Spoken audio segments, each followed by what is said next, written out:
पुस्तक अभिवाचनाच्या कार्यक्रमात सादर करत आहोत पद्मविभूषण प्राप्त शिवशाहीर बाबासाहेब पुरंदरे लिखित राजा शिवछत्रपती या पुस्तकाचं अभिवाचन. ऐकूया या पुस्तकाच्या पूर्वार्धाचा भाग 40. अभिवाचक जयंत ठोंबरे. किल्ले कोंढाणा. पंतांना देवाघरचं निमंत्रण आलं. पंत घाईघाई हात धुवून निघून गेले.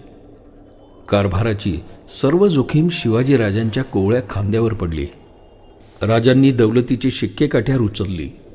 राजांच्या भोवती शामराजपंत पेशवे, रघुनाथपंत, सोनोपंत, पंताजी गोपीनाथ, माणकोजी दहातोंडे वगैरे भारदस्त मुत्सद्दी होते. त्याचप्रमाणे तुकोजी चोर सरनोबत आणि त्यांच्या हाताखाली तानाजी, येसाजी सारखी शूर मंडळी होती. याच वेळी एक राजकारण निर्माण झालं. जावळीचा चंद्रराव मोरे मरण पावला. चंद्रराव हा मोऱ्यांच्या घराण्याला किताब होता. मात्र मरण पावलेल्या चंद्ररावांचे खरे नाव होते दौलतराव. दौलतराव फार जरबेचा माणूस होता. स्वतः तो फार शूर होता, अगदी अजिंक्य बळाचा पुरुष. आणि चंद्ररावांची जावळी तर त्याहूनही अजिंक्य. जावळीचे खोरे अशा काही अकटबिकट अडचणीत वसले होते की त्यामुळे मोरे अजिंक्यांनाही अजिंक्य होते. जावळीतल्या खोऱ्यातले, कोकणातले आणि कृष्णाकाठचे लोक तर चंद्ररावांना बादशहाच समजत, असा त्यांचा धाक होता, असे त्यांचे बळ होते. पण चंद्रराव मात्र विजापूरच्या बादशहाचा नम्र सरदार होता. तो हा दौलतराव चंद्रराव मोरे मरण पावला. ते वर्ष होतं 1647. चंद्ररावाला पुत्र नव्हता. आता जावळीच्या दौलतीला धनी कोण? चंद्ररावाच्या विधवा बायकोवर आभाळ उघडे पडले. आता जावळीची दौलत भाऊबंद किंवा विजापूरचा बादशाह घशाखाली घालणार हे तिला दिसू लागलं. जर कोणी बळाचा बळवंत आपल्या पाठीशी भाऊपणानं उभा राहिला तरच दौलत आपल्या घरात टिकेल, नाहीतर आपण सर्व गमावून माझघरामध्ये तांदूळ निवडीत जन्मभर रडत बसावे लागेल हे तिला दिसलं. बाई मोठी शहाणी. तिची नजर राजांच्या राजगडाकडे गेली. हा माझा भोसलेराव माझी भाऊबीज करील असा तिला तिच्या मनाने शकून दिला. बाईचे पाचारण शिवाजीराजांना आले. राजांचे लक्ष जावळीकडे होतेच. राजांच्या मुलखाला लागूनच जावळी होती. राजे घोडदळ पायदळ घेऊन आणि मनात सारे राजकारण गुंफून निघाले. बाईने ठरवलं होतं की शिवथरच्या मोरे घराण्यापैकी एक मूल गादीवर घ्यावं. बाईने एक मूल शोधूनही ठेवलं होतं. राजे सैन्यासह कोयनेच्या खोऱ्यात उतरले. जावळी घनदाट अरण्यात वसली होती. जावळीच्या चारही अंगांना आपल्या सर्व विक्राळ वैशिष्ट्यांसह सह्याद्री उभा होता. खरोखरच कोयना खोऱ्यातली ही जावळीची दरी म्हणजे काळदरीच. राजे जावळीत शिरले आणि त्यांनी भराभर आपल्या सैन्याच्या चौक्या पहारे बसवून आपणच जावळीचा ताबा घेतला. बिनबोभाट जावळी राजांच्या कब्जात आली. राजांनी बाईंचा विश्वासघात केला नाही. राजांची ती रीत नव्हती. राजांनी जावळी काबीज केली असली ती स्वतःसाठी नव्हे, मोऱ्यांच्या बाईचा मानस निर्विघ्न पैलाड जावा म्हणून. नंतर राजांनी बाईच्या इच्छेप्रमाणे तिनेच निवडलेले मूल नवे चंद्रराव म्हणून गादीवर स्थापले. तिच्या मनाप्रमाणे गोष्ट घडली. हे मूल अगदीच लहान नव्हते. वयाने सुमारे 35 ते 40 वर्षाचे होते. या मुलालाही 2 मुले होती. चांगला करता लढता बाप्या माणूस जावळीच्या दौलतीचा धनी केला. याचे नाव बहुधा यशवंतराव असे असावे. राजाच्या मदतीमुळेच नवा चंद्रराव जावळीच्या गादीवर आला. आपल्या उपकाराला जागून चंद्रराव मोरे कायमचे आपले होतील अशा विश्वासानं आणि दूरदर्शी धोरणानं राजांनी हे राजकारण केलं. यावेळी राजांचे वय 16 वर्ष पूर्ण होऊन 17वे चालू झाले होते.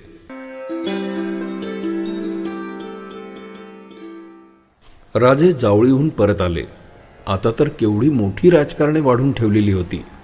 पंत दादाजी कोंडदेव हे वारले असे विजापूर दरबाराला कळल्याबरोबर दरबाराने शिरवळला असलेल्या मियाँ रहीम मोहम्मद ठाणेदाराला कोंढाणा किल्ल्यावर आणि कोंढाणा सुभ्यावर नेमलं आणि त्याला हुकूम पाठवला की कोंढाण्यावर रुजू व्हा. राजांना नेमके हे बाधणार होते.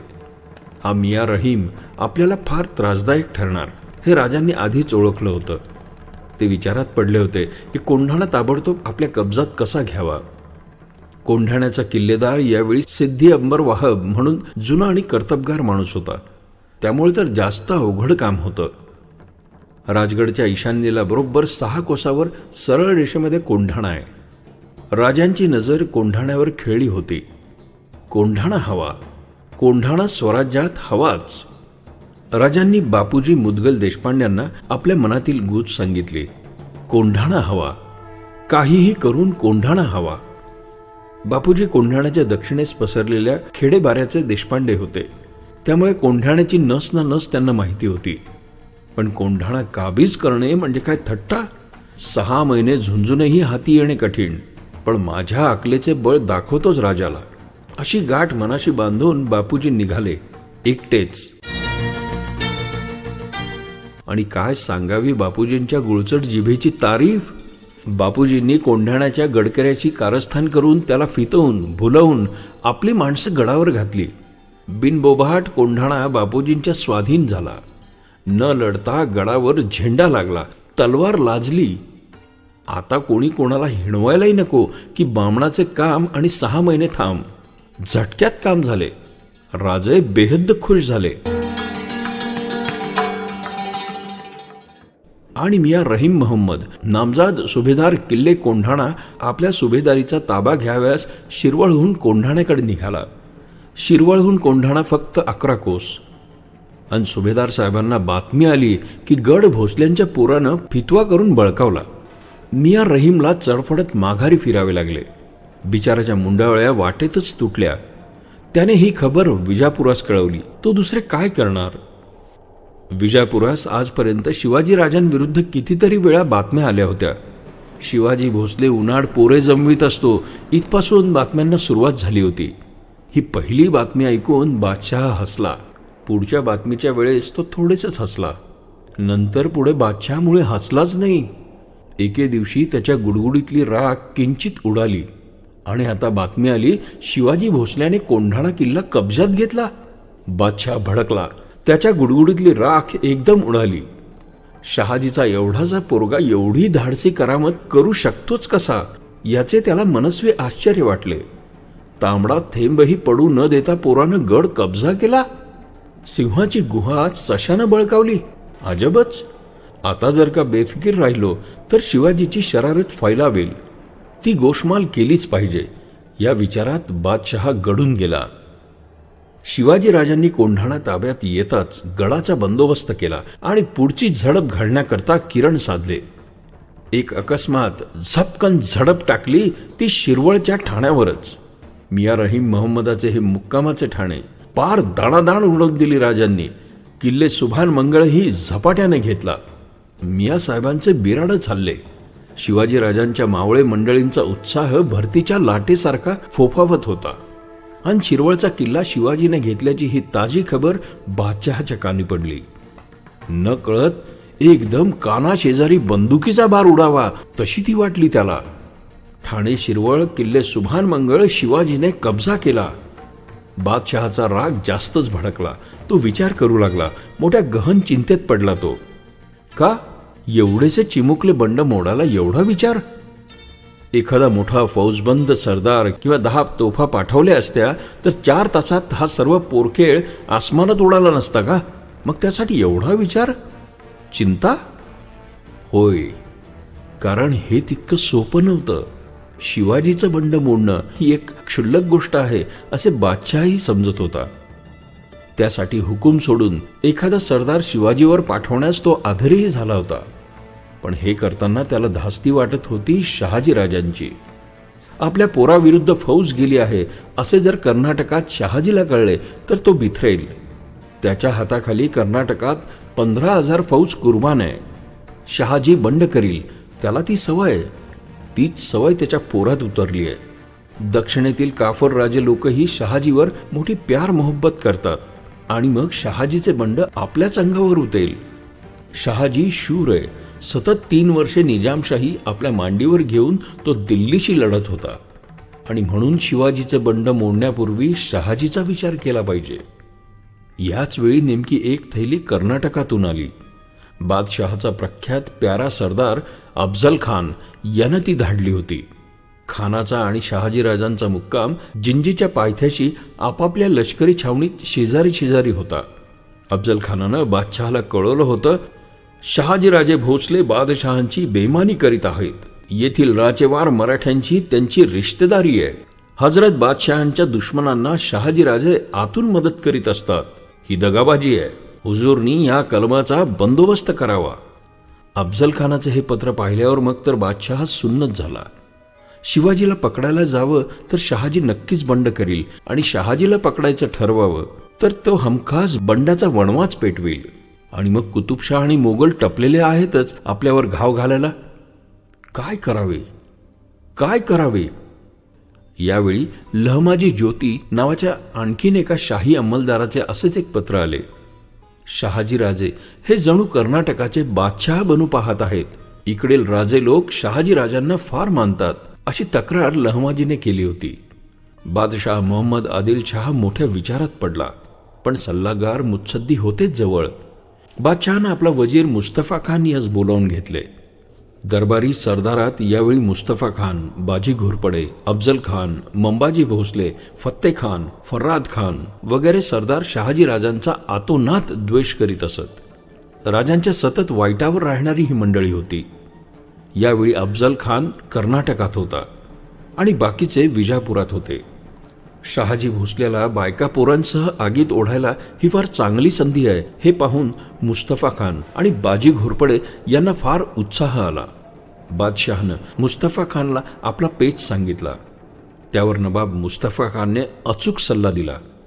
बाजीराव घोरपडे आणि बड्या बेगमचा म्हणजे बादशहाच्या बायकोचाही सल्ला हाच होता.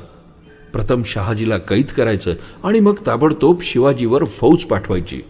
म्हणजे बाप कैद झालेला पाहून शिवाजी मुठीत नाक धरून शरण येईल. सगळ्यांनाच हा बेत पटला. परंतु शहाजीला कैद करायचं कसं? त्याच्यापाशी फौज आहे, तो स्वतः दांडगा आहे, तो सापडावा कसा? पण हा सवाल नवाब मुस्तफा खानला फारच क्षुल्लक वाटला. आपल्या दरबारची सरदारी करणारा शहाजी आपल्याच हाती सापडणं काय कठीण? कुठेही आणि कसाही पकडू. ती सर्व जबाबदारी प्रत्यक्ष मुस्तफा खाननेच उचलली. खानाच्या मदतीला बाजीराव घोरपड्यांसारखा निष्ठावंत पाईक तयार होताच. लगेच बादशहानं नवाब मुस्तफास हुकूम दिला, कर्नाटकात जाऊन बगावतखोर शहाजीला गिरफ्तार करा. अत्यंत गुप्तपणे हा डाव रचण्यात आला. बादशहाला आणि काही अगदी विश्वासातल्या लोकांनाच ही मसलत माहीत होती. मुस्तफा खान आपल्याबरोबर एक मोठी फौज घेऊन आणि बाजीराव घोरपडे यास घेऊन विजापुरात जिंजीकडे जाण्यास निघाला. तो दिवस होता 17 जानेवारी 1648. नवाबाच्या फौजेत खान खानान, रस्तुम जमान आणि बहलोल खान वगैरे अनेक महाशूर सरदार होते. नवाब मुस्तफा खान हा फार प्रसिद्ध सरदार होता. आदिलशहाचा तो मुख्य वजीर होता. विशेष म्हणजे तो बादशहाचा सासरा होता. त्याची ताजजहा बेगम नावाची मुलगी बादशहाला दिलेली होती. शिवाय निजामशाहीचा प्रख्यात मरहूम मुत्सद्दी वजीर मलिक अंबर याचा जावाई होण्याचा मान मुस्तफाला लाभला होता. असे हे जुने मिजाजखोर प्रस्थ होते.